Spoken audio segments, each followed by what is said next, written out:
Hello friends, इस video में हम लोग सीखेंगे पूर्णांकों को गुणा करना। तो यहाँ समझने के लिए उदाहरण दिया हूँ।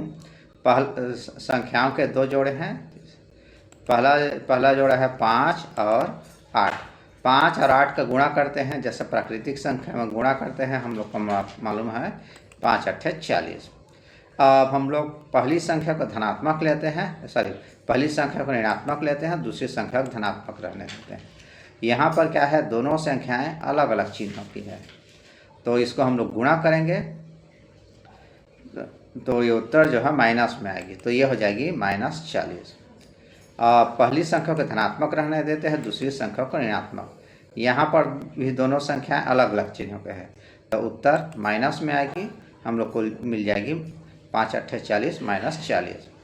अब हम लोग दोनों संख्या को ऋणात्मक रख देते हैं, 5 को भी माइनस में और 8 को भी माइनस में। यहाँ पर दोनों समान चिन्ह का है, यहाँ पर उत्तर धन में आएगी, हम लोग को मिल जाएगी 40। तो यहाँ गुणा करने का मूल बिंदु ये है कि अगर संख्याएं जो है सामान्य चिन्ह की हैं, जैसे कि 5 और 8 दोनों प्लस में है और यहाँ पर भी दोनों माइनस में है, उस स्थिति में उत्तर धनात्मक आएगी। अब जब अलग अलग चिन्ह को हो, यहाँ पर माइनस है, ये प्लस है, या प्लस ये माइनस है, दोनों स्थिति में उत्तर ऋणात्मक आएगी। अब आते हैं हम लोग संख्याओं के अगले जोड़े की तरफ। हम लोग लेंगे 6 और 2 को। 6 और 2 का गुणा करेंगे, दोनों धनात्मक संख्या, उत्तर प्लस में आएगी +12। अब 6 को माइनस में लेते हैं और 2 को प्लस में लेते हैं, इसको गुणा करेंगे, अलग अलग चिन्ह की संख्याएं हैं, हम लोग को उत्तर आएगी -12। अब 6 को प्लस में रहने देते हैं और 2 को माइनस में लेते हैं। यहाँ भी अलग अलग चिन्हों की संख्याएं हैं, इसको गुणा कर रहे हैं, तो गुणनफल मिलेगी ऋणात्मक या माइनस में, हम लोग को मिल जाएगी -12। अब दोनों संख्याओं को ऋणात्मक लेते हैं, -6 गुणित -2, दोनों समान चिन्ह की संख्याएं हैं, तो उत्तर प्लस में आएगी, हम लोग को मिल जाएगी 6 दूनी 12 +12। अब आता है अगला उदाहरण के लिए। संख्या लिए हैं 12 और 3। 12 या 36, जैसे प्राकृतिक संख्या में गुणा करते हैं वैसे ही है, आपको मालूम है। अब उसके बाद 12 को ऋणात्मक लेते हैं और 3 को धनात्मक रहने देते हैं। यहाँ पर अलग अलग चिन्ह की संख्याएं हैं, गुणा करेंगे, उत्तर माइनस में आएगी, हम लोग को मिल जाएगी -36। अब 12 को प्लस रहने देते हैं, 3 को माइनस रखते हैं।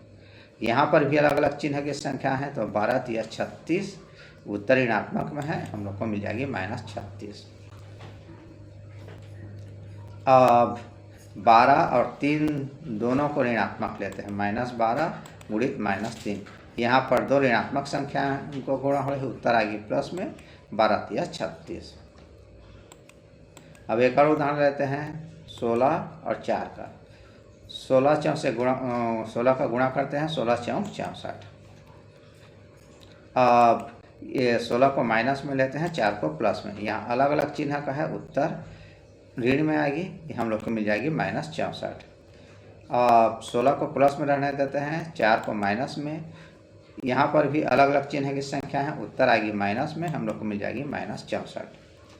अब 16 और 4 दोनों को माइनस में लेते हैं, उस स्थिति में गुणा करेंगे, समान चिन्ह वाले संख्याओं का गुणा है, उत्तर आएगी धन में, हम लोग को मिल जाएगी +64।